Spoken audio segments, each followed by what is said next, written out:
tous.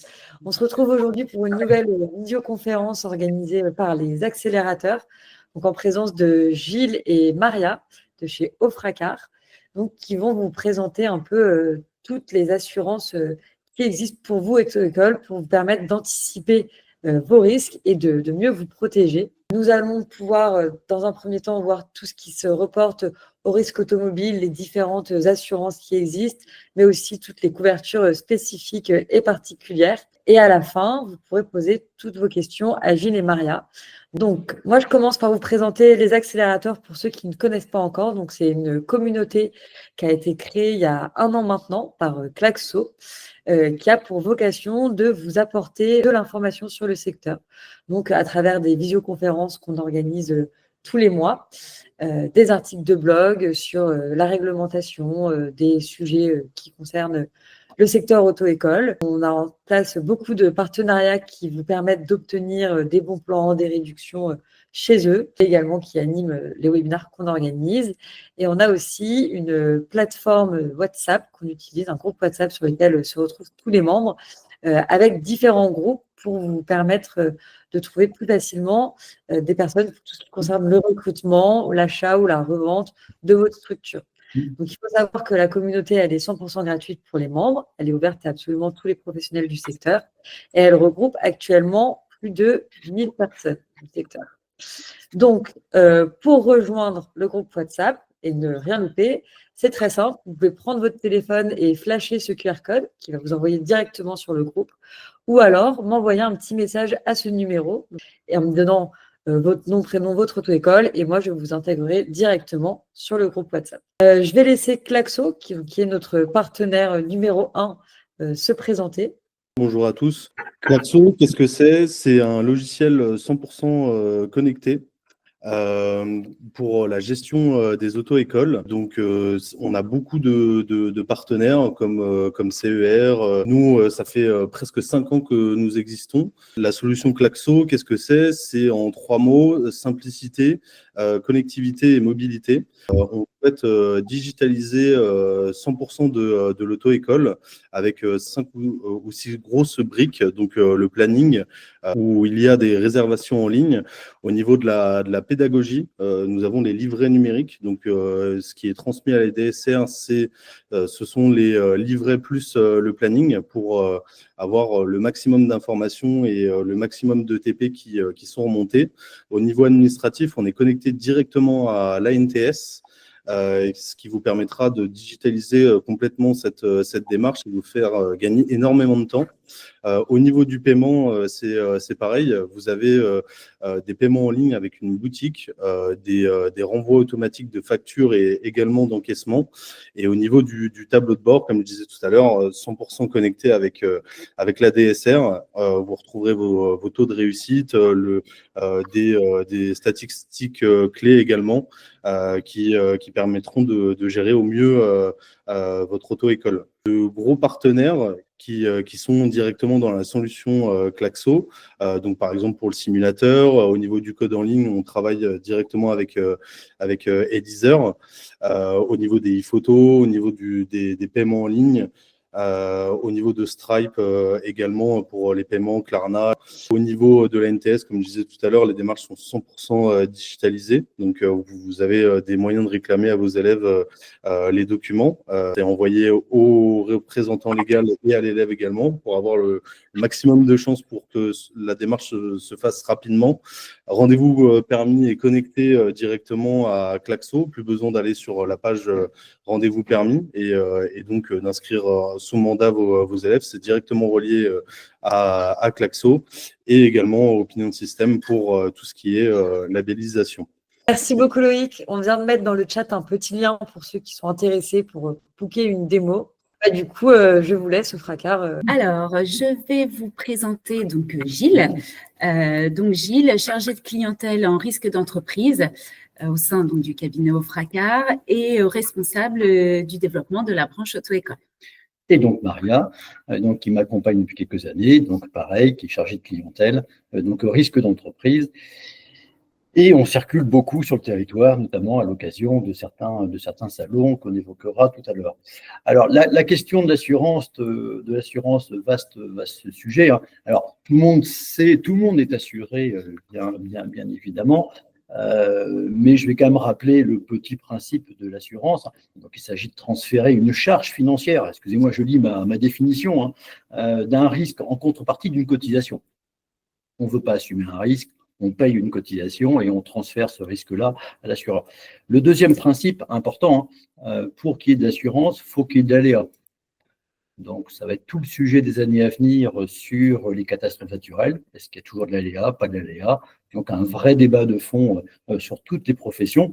Et le troisième point, c'est la mutualisation.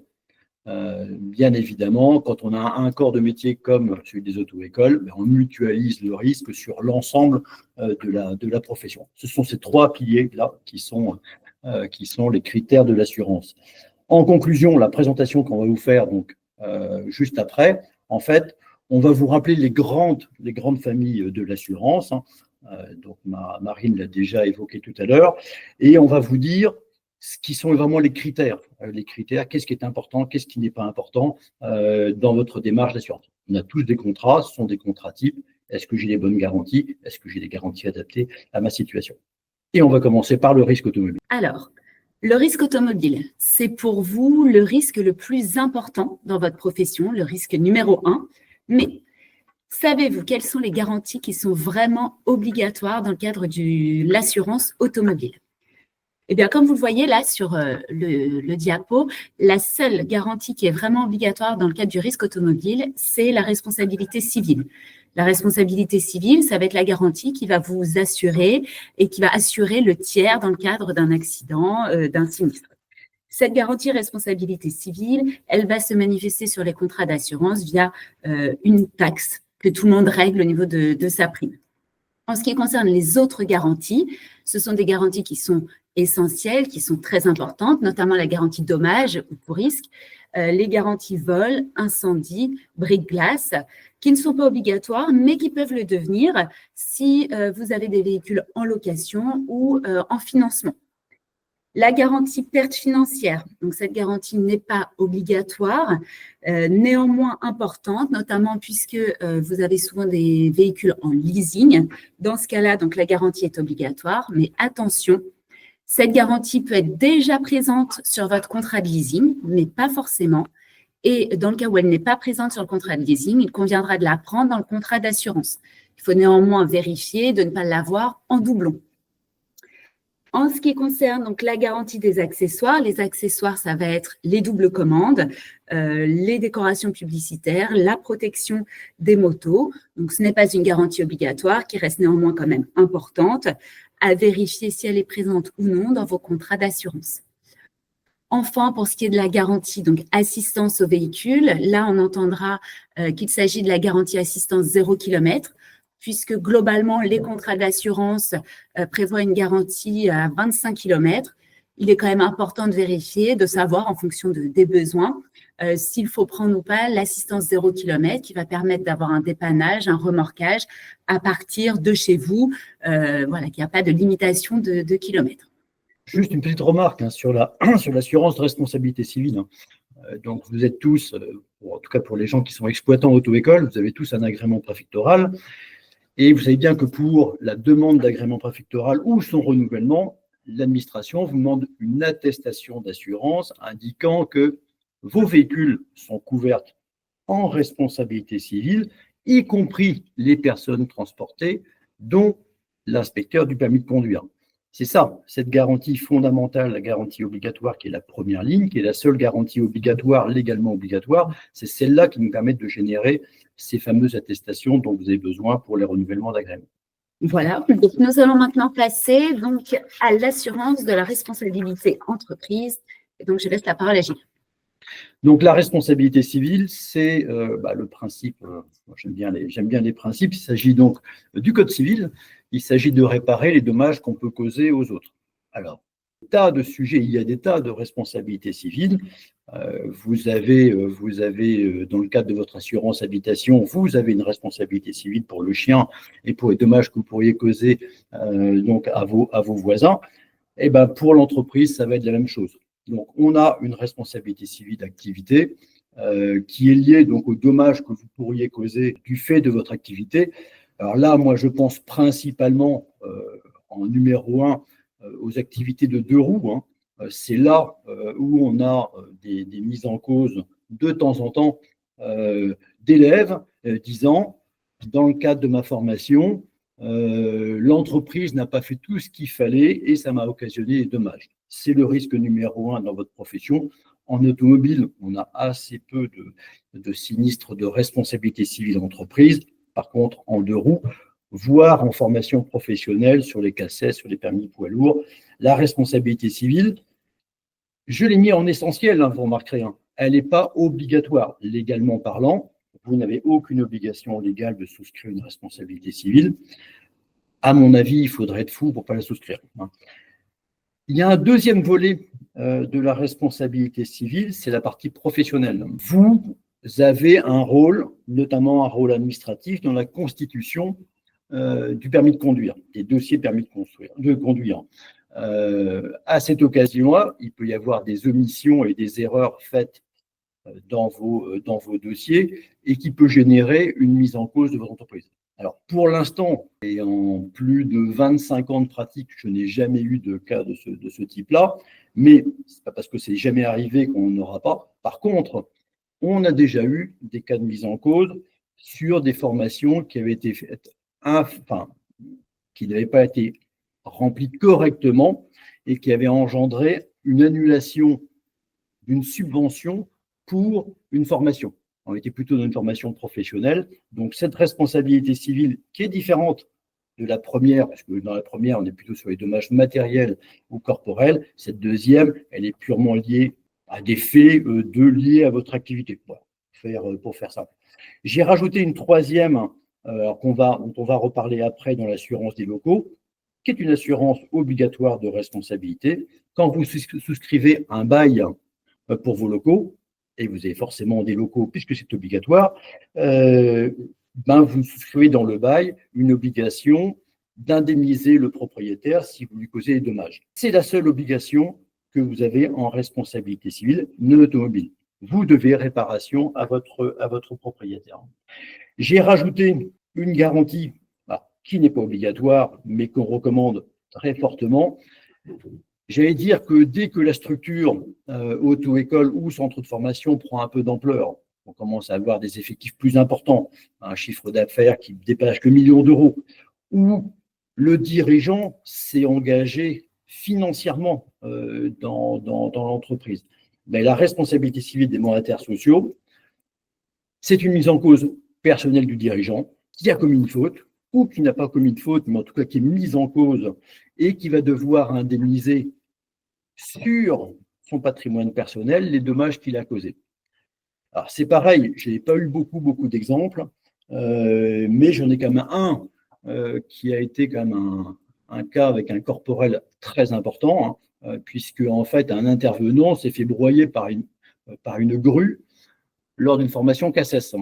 Et là, bien évidemment, la responsabilité civile activité, donc la première ligne a été mise en cause, mais le dirigeant a été mis en cause à cette occasion-là, et il a fallu qu'il participe donc d'une façon ou d'une autre donc à l'indemnisation de la victime. Donc ces 4 sujets-là sont indissociables. Légalement, il n'y a que la responsabilité des locataires, mais tous les trois autres sujets, c'est quand même des points à regarder de façon de très près. Voilà. On parlait des locaux. Je repasse la parole à Maria sur l'assurance des locaux. Alors, l'assurance des locaux. Avoir des locaux pour vous, c'est une obligation pour exercer votre métier. Mais quelles sont donc les garanties qui sont obligatoires pour les locaux? En fait, il n'y en a que 2.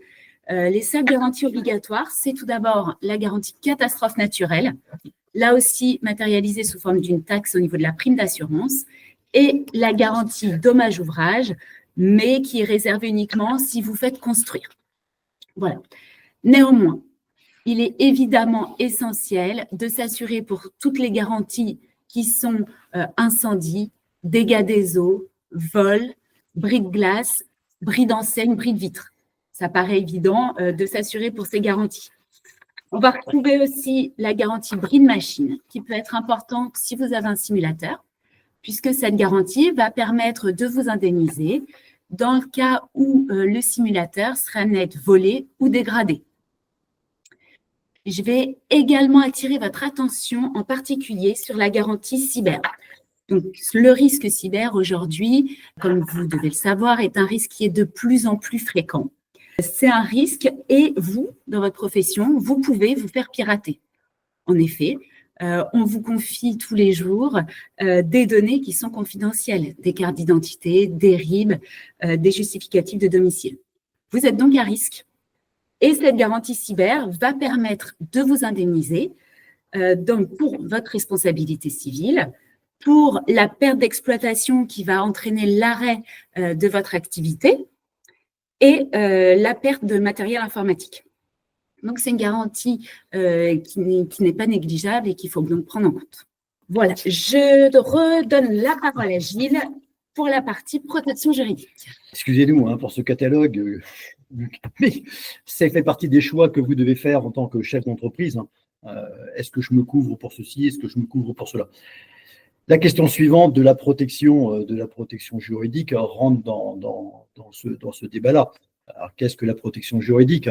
Donc, il s'agit en fait de prendre en charge des honoraires pour se défendre face à un litige, alors qui peut être de tout ordre. Donc, un litige, on parlait des locaux tout à l'heure, un litige avec le propriétaire. Ça peut être aussi un litige avec les constructeurs. En ce moment, on parle beaucoup de problèmes avec certains types de moteurs de certaines marques, avec des moteurs qui visiblement lâchent un peu plus tôt. Je suis très prudent, comme vous pouvez voir, qui lâchent un peu plus tôt. Et ben voilà, ça génère du contentieux qui rentre dans le cadre de la protection juridique. Ce n'est pas obligatoire, mais c'est fortement recommandé. On a aussi, au titre des protections juridiques, tout ce qui est droit du travail, bien évidemment. Donc, il y a des collaborateurs enseignants, des collaborateurs administratifs. C'est là où on a un contentieux léger, mais qui existe aussi. Mais sincèrement, en ce moment, ce qui bat tous les records, ça reste quand même les litiges avec les constructeurs et les réparateurs reçus. Donc, la protection juridique, on prend en charge vos frais d'expertise et de mise en cause, et on va vous suivre jusqu'à la fin, donc la fin de la procédure. Donc, on ne prend que les honoraires.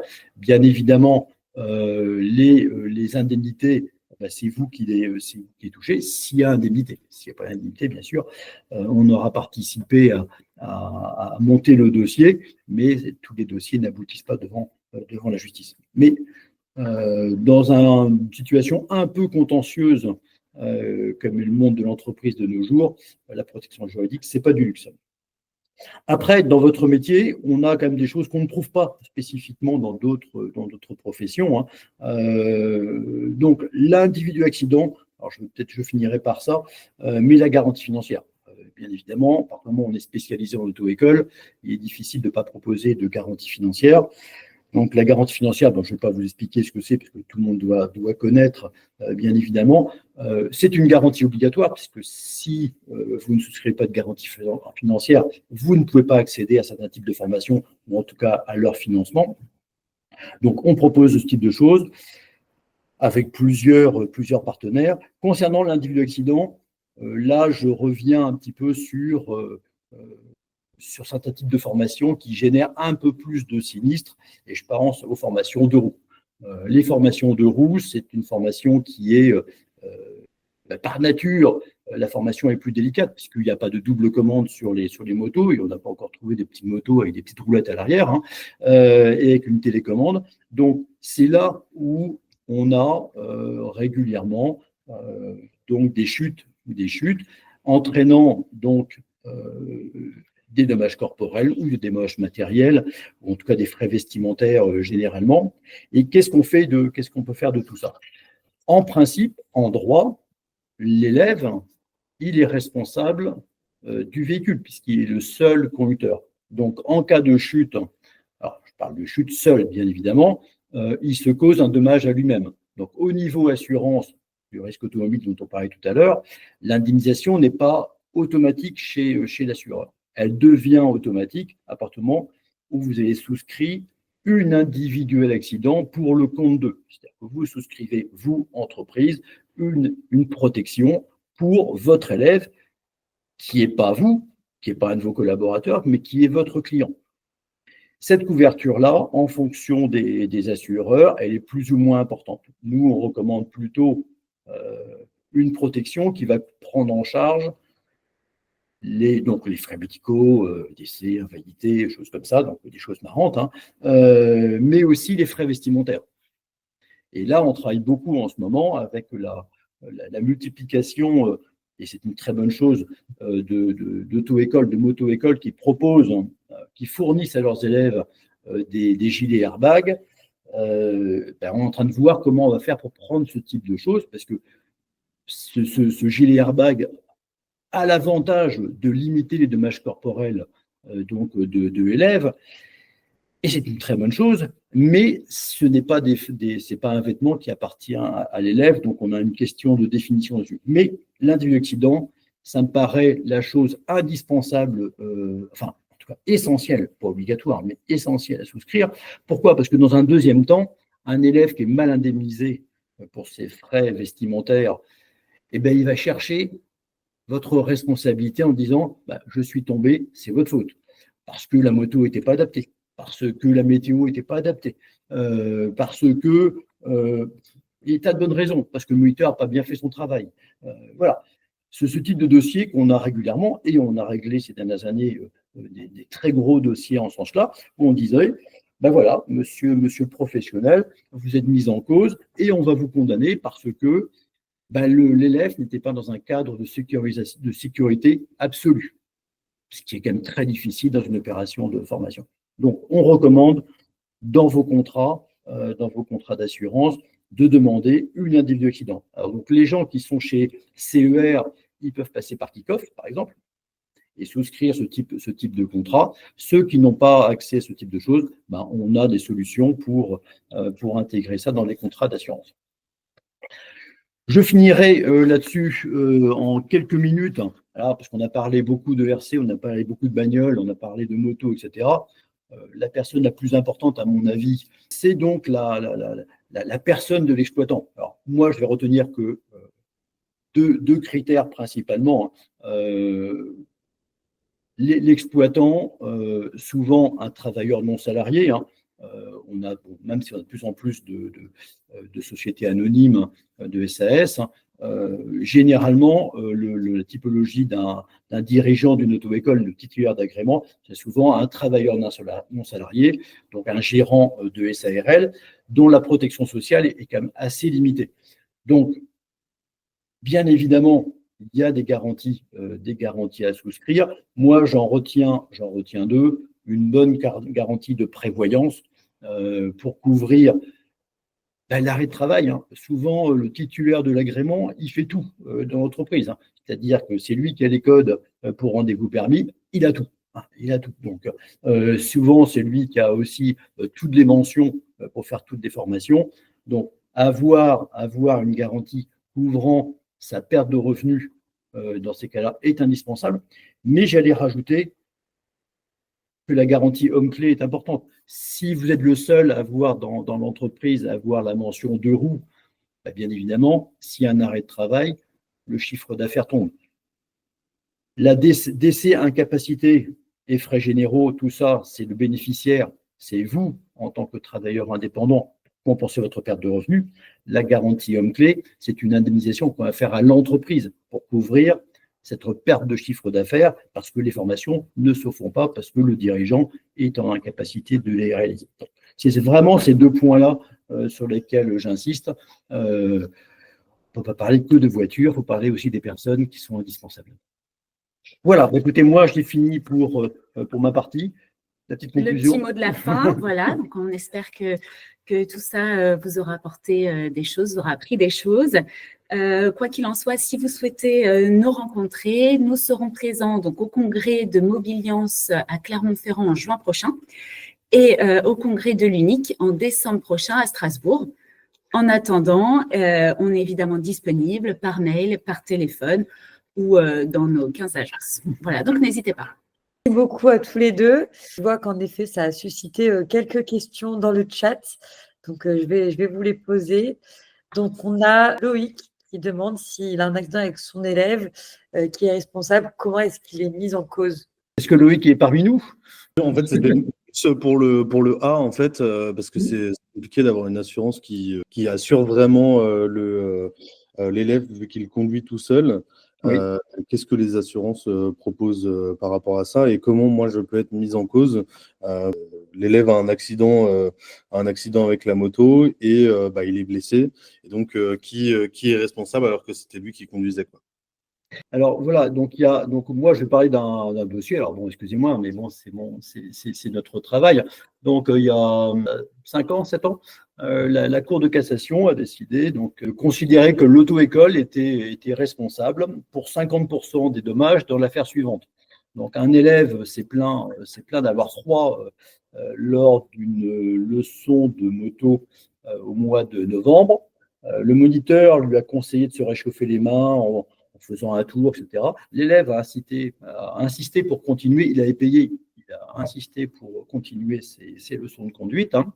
Et il s'est emplafonné dans un mur.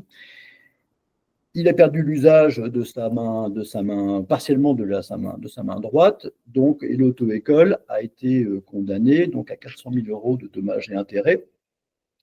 Mais le tribunal a dit la chose suivante. L'élève a insisté. Donc il a gardé 50% de part de responsabilité. L'élève, le tribunal a considéré que certes, le moniteur aurait dû retirer les clés et le renvoyer chez lui. C'est facile à dire après, mais il a considéré que l'élève avait comme une part de responsabilité. Donc l'auto-école n'a été condamnée qu'à 50% du préjudice.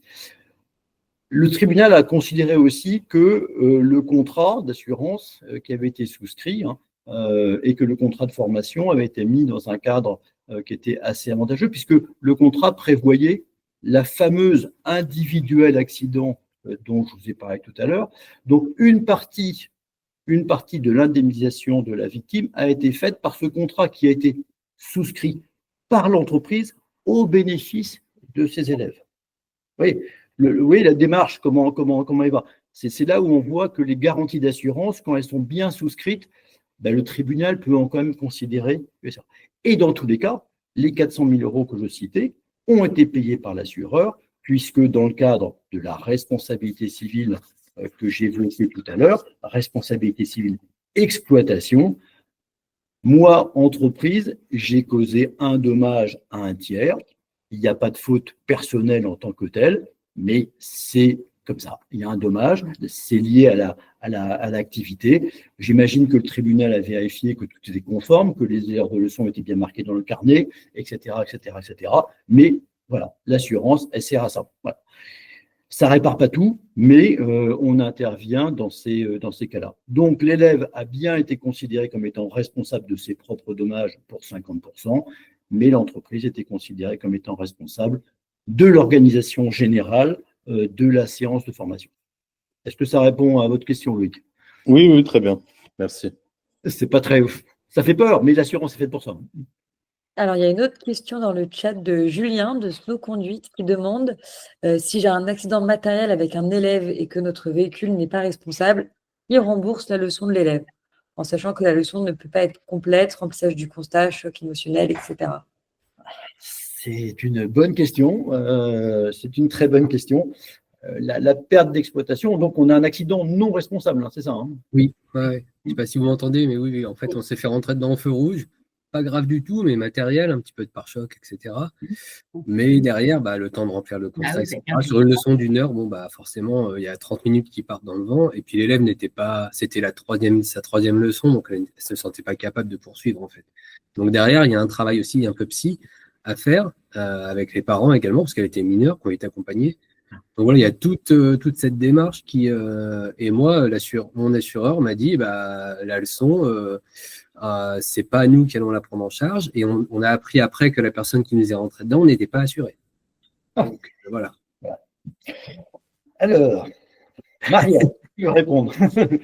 Ouais. Alors oui, en effet, là on est un peu sur la limite des contrats d'assurance. C'est vrai qu'il y a un vrai sujet sur la perte d'exploitation liée, parce que vous avez quand même un usage professionnel des véhicules.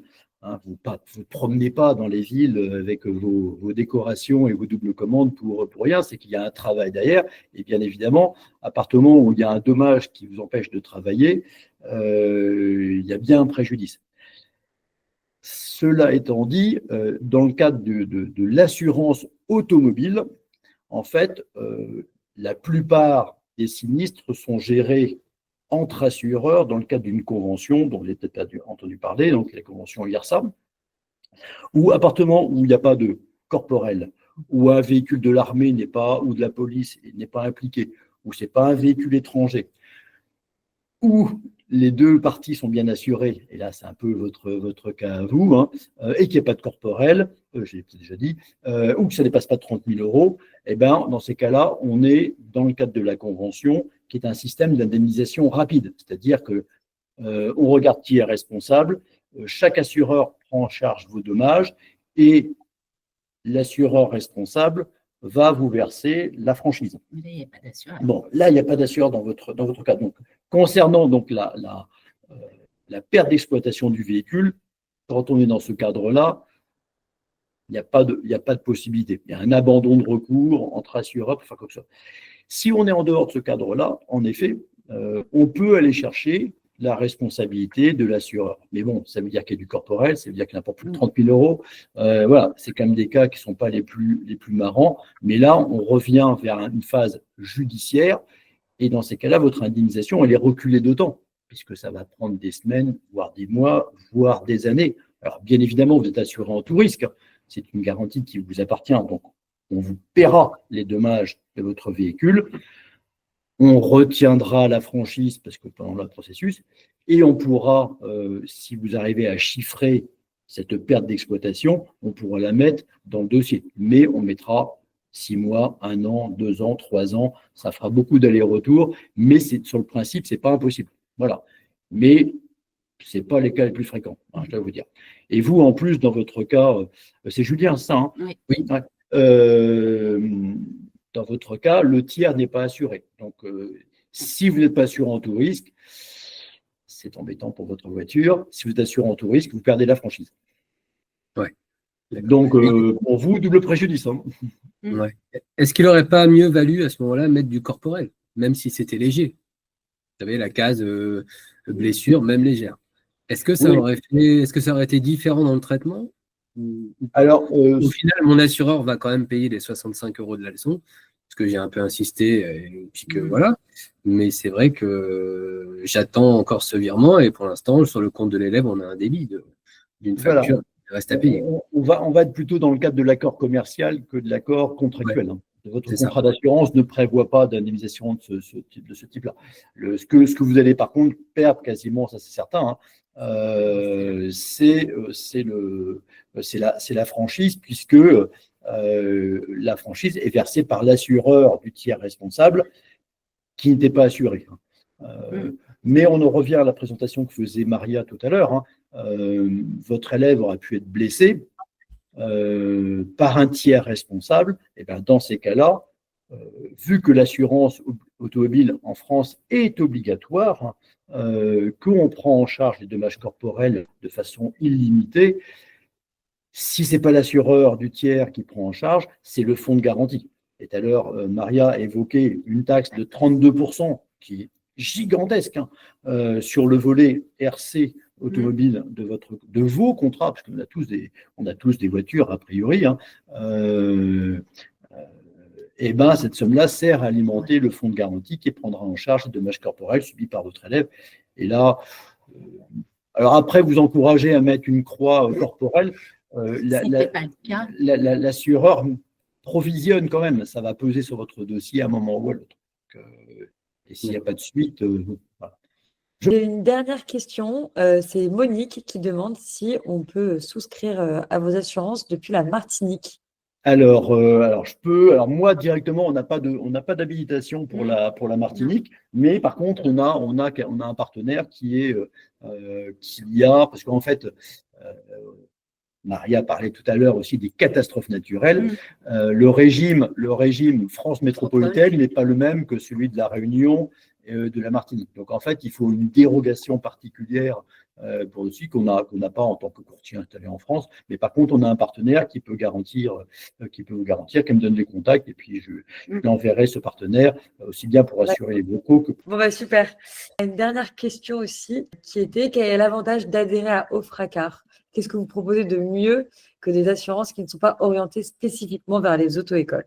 Je pense que la liste est longue. Voilà, je vais rappeler quelques points. L'avantage d'avoir un courtier, c'est que du coup, vous avez déjà un interlocuteur qui vous est dédié, tant sur les échanges, la gestion au quotidien, tout est géré chez nous. En ce qui concerne la gestion de votre dossier. Donc, il y a une facilité, il y a un contact privilégié avec son interlocuteur. Nous, on est toujours là aussi en back-office. L'avantage, c'est qu'on est pour vous le lien direct avec la compagnie d'assurance. Donc, on a un peu, comme on dirait un peu votre avocat, on défend toujours les intérêts de nos clients vis-à-vis des assureurs. Donc, vous gagnez à la fois la rapidité, vous avez un interlocuteur privilégié, il n'y a pas d'attente d'appuyer sur 1, 2, 3, 4 pour rejoindre le service, etc. Et voilà, on défend toujours les intérêts de nos clients. On a en plus la chance, nous, au Fracas, d'avoir, comme on est spécialiste dans les auto-écoles depuis longtemps, une marge de négociation, une marge de manœuvre vis-à-vis des assureurs auto-écoles en particulier, qui fait qu'on a un pouvoir de délégation qui est quand même assez complet et que donc on répond encore plus vite finalement aux demandes de nos clients. On a aussi la possibilité de se déplacer, voilà, de venir vous voir, d'échanger directement avec nos clients, ce qui est quand même aussi une force. On a cette technicité qui fait qu'on vient voir chez vous directement et ça facilite après la mise en place des contrats.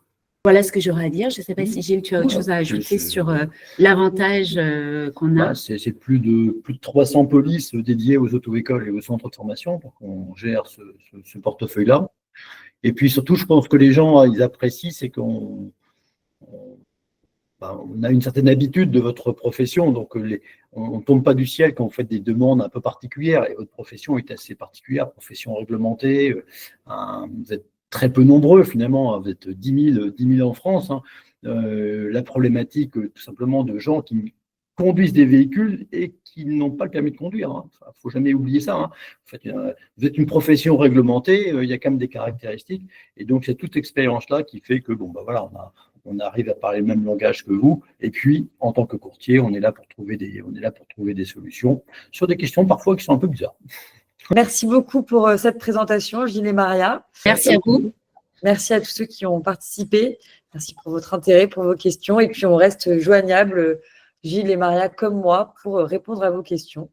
Donc, n'hésitez pas à nous solliciter.